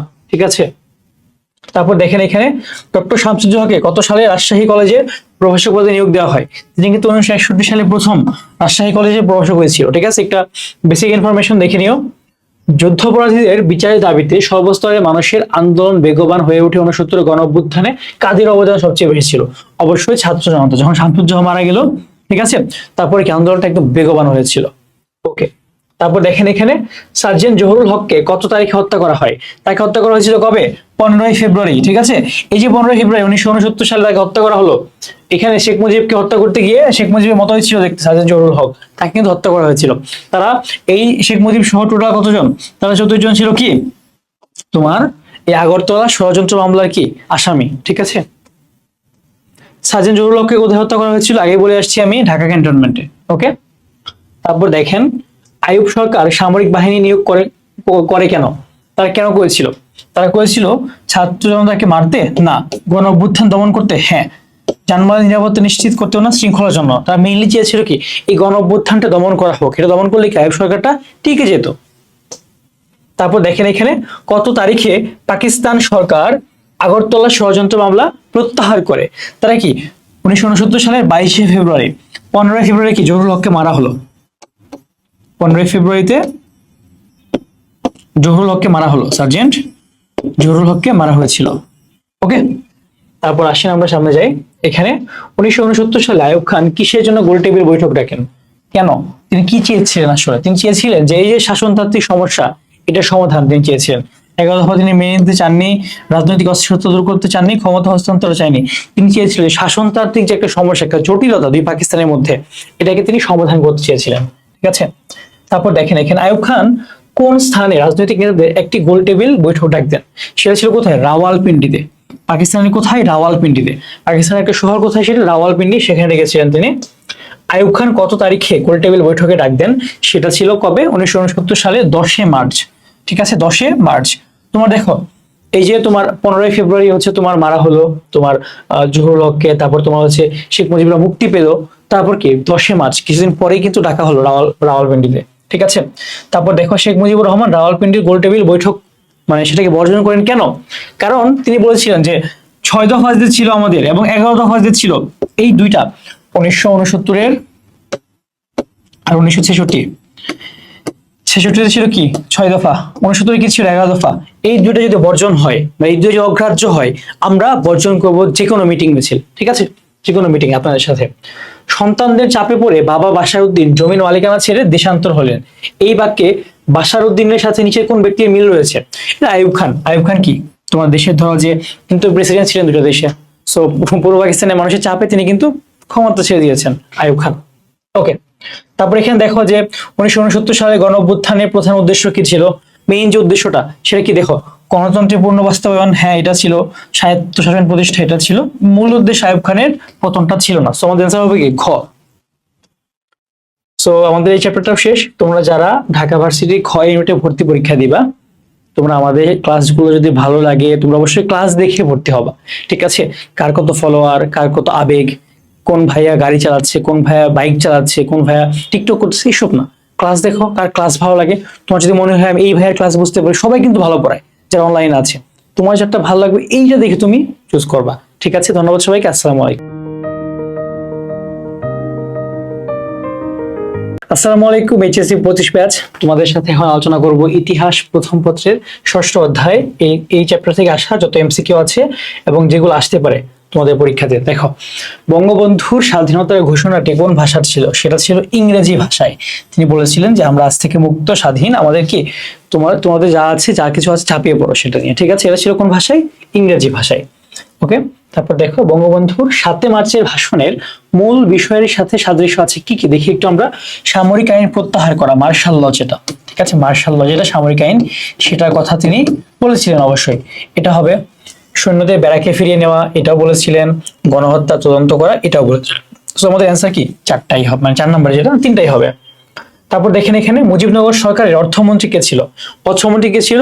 তিনি দেখো শেখ মুজিব ছিল কি প্রেসিডেন্ট, তাজউদ্দিন প্রধানমন্ত্রী, শহীদ নজরুল কি অস্থায়ী president. So M Mansur Ali তিনি কি ছিলেন? সরকারের অর্থমন্ত্রী। মুজিবনগর সরকার নিয়ে কিন্তু প্রশ্ন আসে, আসলে এই বছর কি হয় জানি না, বাট একটু দেখে যাও, হ্যাঁ। তারপর দেখো যে জহুর আহমেদ চৌধুরী খ্যাতি লাভের পিছনে, আচ্ছা এখানে হচ্ছে কি আমাদের একটা উদ্দীপক ছিল, সেই উদ্দীপকটাকে এখানে দিতে পারিনি, ভুলে গিয়েছে হয়তোবা, সো এটাকে আমরা একটু স্কিপ করি। 26শে মার্চকে বাংলাদেশের স্বাধীনতা ঘোষণা করেন কে? 26শে মার্চে, হ্যাঁ 26শে মার্চে বাংলাদেশের স্বাধীনতা ঘোষণা করেন কে? সেটা কি অবশ্যই শেখ মুজিবুর রহমান ছিল। আর 27শে মার্চ যেটা হয়েছিল সেটা কে করেছিল? জিয়াউর রহমান। ওকে, সেটা তোমার বইয়ে নাই, তুমি এতদিন যে বইটা পড়েছো সেই বইয়ে নাই। সো তুমি এমন কিছু অ্যান্সার করবে না বা অন্য কোনো অল্টারনেটিভ ন্যারেটিভ থেকে অ্যান্সার করার দরকার নেই, আপাতত বইয়ে যা আছে সেটা অ্যান্সার করো। কত তারিখে মেজর জিয়াউর রহমান কালুরঘাট বেতার কেন্দ্র থেকে বঙ্গবন্ধু প্রদত্ত স্বাধীনতা ঘোষণাটি পাঠ করেন? সেটা ছিল 27 মার্চ। সো এই জিনিসটা আসলে ন্যারেটিভটা এখন চেঞ্জ হয়ে যাবে, দেখবা যে অনেক কিছু হয়ে যাবে নতুন, মানে প্রেক্ষাপট রেজিম চেঞ্জ হলে কি একটা ন্যারেটিভও চেঞ্জ হয়ে যায়। ওকে, দেখো মুজিবনগর সরকারের রাষ্ট্রপতি কে ছিলেন? মুজিবনগর সরকারের রাষ্ট্রপতি কে ছিলেন এটা আমরা সবাই জানি, সেটা ছিলেন কে? শেখ মুজিব। তারপর দেখেন এখানে মুজিবনগর সরকারের অস্থায়ী রাষ্ট্রপতি কে ছিল? এটাও আমরা জানি, এটা আমরা অনেক ছোটবেলা থেকে পড়ে আসছি, সেটা কি? সৈয়দ নজরুল ইসলাম। তারপর দেখো এখানে যে মুজিবনগর সরকারের প্রধানমন্ত্রী কে ছিলেন? সেই প্রধানমন্ত্রী ছিলেন কে? তাজউদ্দিন আহমেদ। আমরা এটাও জানি, আমরা সেই ক্লাস 1-2 থেকে এসব পড়ছি। হ্যাঁ, খুবই সহজ এই চ্যাপ্টার গুলো। অপারেশন সার্চলাইটে নীল নকশা প্রণয়ন করা হয়েছিল কিভাবে, কার মাধ্যমে? দেখো টিক্কা খান কানেক্টেড ছিল, ইয়াহিয়া খানও ছিল, রাও ফারমানের ছিল, ঠিক আছে, তারা সবাই কানেক্টেড ছিল। তোমার ইয়াহিয়া খান ছিল কি মেইন, যে টিক্কা খানের দায়িত্ব ছিল একটা, ধরো যে ঢাকার বাইরের সব দায়িত্ব, রাও ফারমানের ছিল ঢাকার দায়িত্ব, মানে এইভাবে আর কি তারা ভাগ করে নিয়েছিল সম্পূর্ণ দেশটা ক্র্যাকডাউন চালানোর জন্য।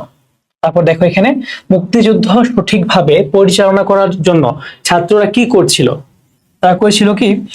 মন্ত্রণালয় গঠন না, সেমিনার আয়োজন না, মিছিল মিটিং না, সর্বদলীয় ছাত্র সংগ্রাম পরিষদ। ঠিক আছে, এটা কিন্তু খুব ভালো একটা ভূমিকা পালন করেছিল আমাদের মুক্তিযুদ্ধের সময়। 1971 সালে কেন বাঙালি ছাত্র সেনারা ভারতে গিয়েছিল? প্রাণ রক্ষার জন্য না, পলায়ন করার জন্য না, মৃত্যু ভয়ে না। তারা গিয়েছিল কেন? যুদ্ধে প্রশিক্ষণ করে ফিরে এসে যারা যুদ্ধ করার জন্য গিয়েছিল। এরপর দেখেন এখানে মুক্তিযুদ্ধে কৃষকদের অংশগ্রহণ কেমন ছিল? কৃষকরা ছিল একদম প্রত্যক্ষভাবে যুদ্ধ করেছিল তারা, ঠিক আছে। কৃষকরা কেমন ছিল? তারা প্রত্যক্ষ, তারা একদম অ্যাক্টিভলি যুদ্ধ করেছে একদম 9 মাস। তারপর দেখেন এখানে বাঙালির উপর পরিচালিত নৃশংস হত্যাকাণ্ডের নাম কি ছিল? সেটা কি? অপারেশন ক্লিন হার্ট না, ডিজার্ট শিশু না, সার্চ ডাউন না, সেটা ছিল কি? অপারেশন সার্চ লাইট, ঠিক আছে। তারপর দেখো এখানে যে দেশের সর্বস্তরের মানুষ পাকিস্তানের বিরুদ্ধে সংগ্রামে লিপ্ত হয় কেন? ভাষার জন্য না, বৈষম্যদূরীকরণের জন্য না, স্বাধীনতার জন্য হ্যাঁ, দাবি আদায়ের জন্য না।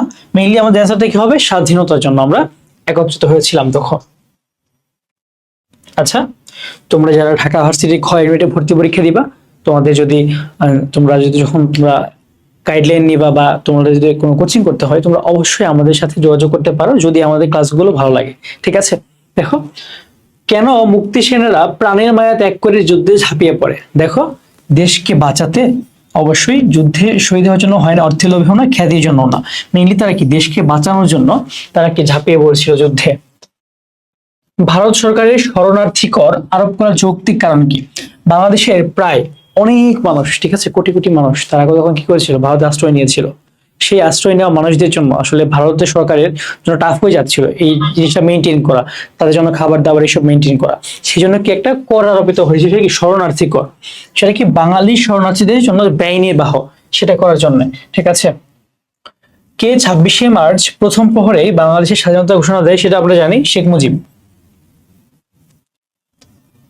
ইকবাল হলের বর্তমান নাম কি? ইকবাল হলের নাম বর্তমানে হচ্ছে তোমার জহুরুল হক হল, সার্জেন্ট জহুরুল হক হল। আমরা দেখিয়েছি না 15 ফেব্রুয়ারি 1969 সালে তোমার আগরতলা ষড়যন্ত্র মামলায় একজন আসামি ছিল, সে কে? সার্জেন্ট জহুরুল হক। তাকে শেখ মুজিবের মতো চেহারা দেখে তাকে গুলিয়ে ফেলে মেরে ফেলা হয়েছে, ঠিক আছে। তারা ভেবেছিল এটাই শেখ মুজিব। বঙ্গবন্ধু কেন 1971 সালে 26শে মার্চ স্বাধীনতা ঘোষণা করেন? দেখো জনগণের আইনানুগ অধিকার প্রতিষ্ঠার জন্য, বাংলাদেশের রাজতন্ত্র না, ভারতের সহযোগিতার জন্য, বহির্বিশ্বে এটাও না। সো জনগণের আইনানুগ অধিকার প্রতিষ্ঠার জন্য কিন্তু বঙ্গবন্ধু কাজটা করেছিলেন। ওকে, মুক্তিযুদ্ধকালে কত লাখ বাঙালি প্রাণ হারায়? প্রায় 30 লাখ, ঠিক আছে। পরীক্ষার হলে 30 লাখই দিও, ওকে। অন্য যে ন্যারেটিভ আছে সেগুলো যাই হোক, এটাই পরীক্ষা হলে দিবা। মুক্তিযুদ্ধে কোন দেশের প্রবাসীরা সবচেয়ে বেশি সাহায্য করে? সেটা হচ্ছে যুক্তরাজ্য। যুক্তরাজ্যের প্রবাসীরা কিন্তু সবচেয়ে বেশি হেল্প পাঠিয়েছিল, এইড পাঠিয়েছিল, ওকে। তারপর দেখো এখানে সৈয়দ নজরুল ইসলামের কর্মজীবন শুরু হয় কিভাবে? তিনি কিন্তু একজন ইনকাম ট্যাক্স বিভাগের কর্মকর্তা হিসেবে তার কর্মজীবনটা শুরু হয়েছিল, ঠিক আছে, সৈয়দ নজরুল ইসলাম। তারপর এখানে দেখো যে মুজিবনগর সরকারের সদর দপ্তর কোথায় স্থাপিত হয়? সেটা ছিল কি? মেহেরপুর।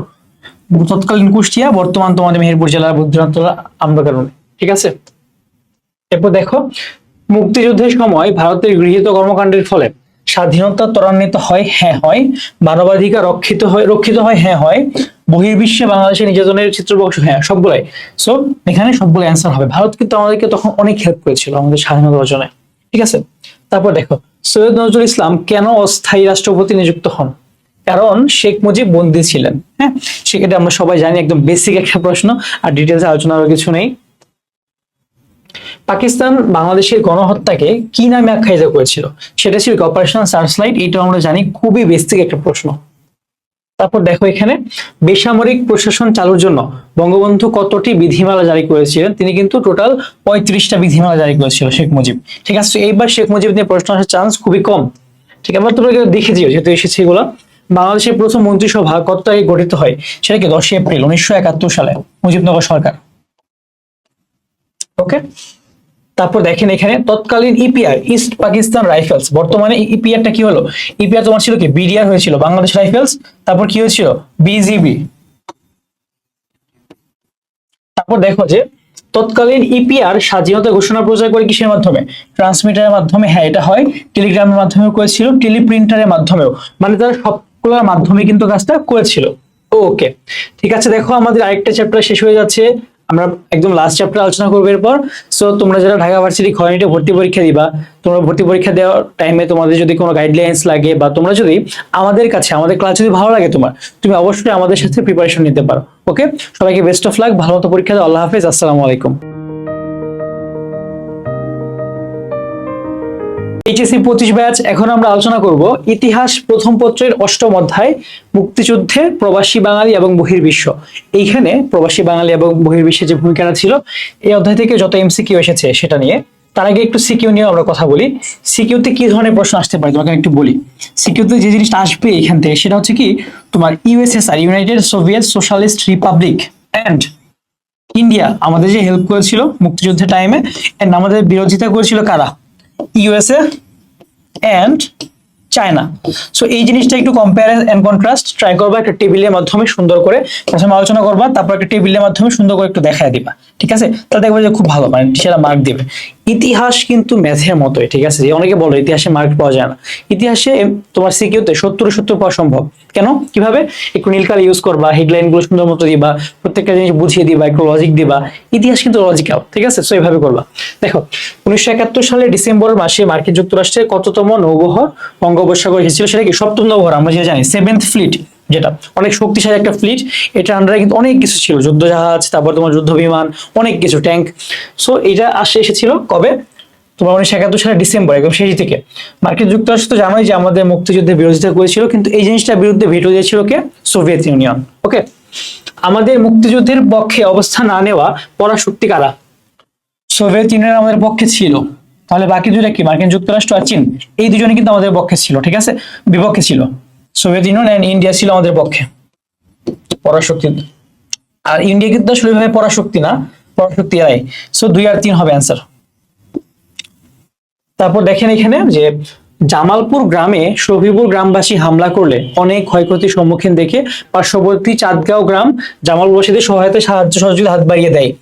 সবাই বুঝতে পারছে ইন্ডিয়া হবে। এতে ক্ষিপ্ত হয়ে শফিপুর গ্রামবাসী চাঁদগাঁও আক্রমণ করলে চূড়ান্ত হবে পরাজিত এবং ক্ষমা প্রার্থনা। মানে দেখো এখানে জামালপুর গ্রামে, মানে এটা কি বাংলাদেশ, শফিপুর কি পাকিস্তান, আর এখানে তোমার চাঁদগাঁও কি ইন্ডিয়া। সো শফিপুর গ্রামবাসীর আচরণ মুক্তিযুদ্ধের কোন রাষ্ট্রের আচরণের কথা মনে করিয়ে দেয়? এটা হচ্ছে কি পাকিস্তান রাষ্ট্রের আচরণের কথা মনে করিয়ে দেয় আমাদেরকে, ঠিক আছে। এরপর দেখো জামালপুর ও চাঁদগাঁও গ্রামের সম্মিলিত প্রতিরোধ আমাদেরকে মুক্তিযুদ্ধে যে বাহিনীর সাথে সামঞ্জস্যপূর্ণ, মুক্তি বাহিনী ছিল, গেরিলা বাহিনী ছিল, যৌথ বাহিনী ছিল, মুজিব বাহিনী নামে একটা বাহিনী ছিল, সেটাও ছিল। যত বাহিনী আছে সেগুলো একটু দেখে যেও। হ্যাঁ, তারপর তোমার ধরো যে আরো যা যা আছে এখানে দেখো, মুক্তিযুদ্ধের সময় মুক্তি বাহিনীর প্রধান সেনানায়ক কে ছিলেন? এটা আমরা সবাই জানি। মুক্তি বাহিনীর যে প্রধান সেনানায়ক তিনি ছিলেন কে? আতাউল গনি ওসমানী, ঠিক আছে। মেজর শফিউল্লাহ কি এস ফোর্সের, জিয়াউর রহমান কি জেড ফোর্সের, খালেদ মোশাররফ কি কে ফোর্সের। 3টা ফোর্স ছিল মেজর, এই ফোর্স গুলোতে এরা ছিল। এগুলো একটু তোমরা দেখে নিও, এগুলো থেকে প্রশ্ন আসে। বাঙালিদের মুক্তিযুদ্ধে প্রথম কোন দেশ সহায়তা প্রদান করে? প্রথম, এটা কি ভারত, ঠিক আছে। ভারতই কিন্তু প্রথম আমাদেরকে হেল্প করা শুরু করেছিল। ওকে, তারপর দেখো এখানে কোন বৃহৎ শক্তি রাষ্ট্র মুক্তিযুদ্ধের বিরোধিতা করে? এটা ছিল কি মার্কিন যুক্তরাষ্ট্র প্লাস চায়না, এই দুইটাই। পক্ষে ছিল কে? Soviet union. এরপর দেখেন যে বাংলাদেশের মুক্তিযুদ্ধে বন্ধের দাবিতে কোন বৃহৎ রাষ্ট্র 7ম নৌবহর প্রেরণের প্রস্তাব জাতিসংঘে প্রেরণ করে দিয়েছিল? সেটা কি যুক্তরাষ্ট্র, মার্কিন যুক্তরাষ্ট্র। অবশ্যই তাদের 7th ফ্লিটটা পাঠাতে চেয়েছিল তারা। তারপর দেখো এখানে যে সোভিয়েত ইউনিয়নের বর্তমান নাম কি। সোভিয়েত ইউনিয়ন কিন্তু ভেঙে গিয়েছিল, ইউনাইটেড সোভিয়েত সোশ্যালিস্ট রিপাবলিক, সেটা থেকে রাশিয়া বর্তমান দেশটা পাওয়ারফুল, টোটাল 15 কান্ট্রিজ এখান থেকে হয়েছে। ঠিক আছে, সোভিয়েত ইউনিয়ন ভেঙে টোটাল কয়টা দেশ হয়েছে? 15টা। সাবেক সোভিয়েত ইউনিয়ন ভেঙে কয়টি রাষ্ট্রের জন্ম হয়েছে? দেখো এখানে পাবা 15টা রাষ্ট্রের জন্ম হয়েছে টোটাল।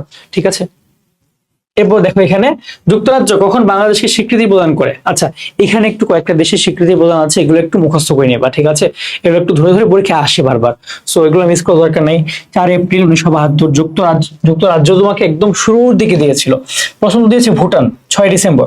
ঠিক আছে, তারপর তোমার ধরো যে সোভিয়েত ইউনিয়ন কবে দিয়েছে, এটাও কিন্তু একটু শুরুর দিকে 24 ফেব্রুয়ারি 1972, এটাও একটু মুখস্থ করে নিবা। সৌদি আরব একদম শেষের দিকে দিয়েছে 16 আগস্ট 1975।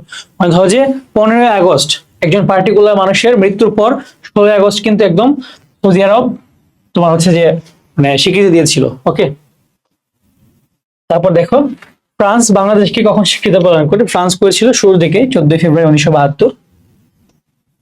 তারপর ইরাক কবে দেয়? ইরাক কিন্তু প্রথম আরব দেশ হিসাবে স্বীকৃতি দিয়েছিল, প্রথম আরব বা মধ্যপ্রাচ্যের দেশ।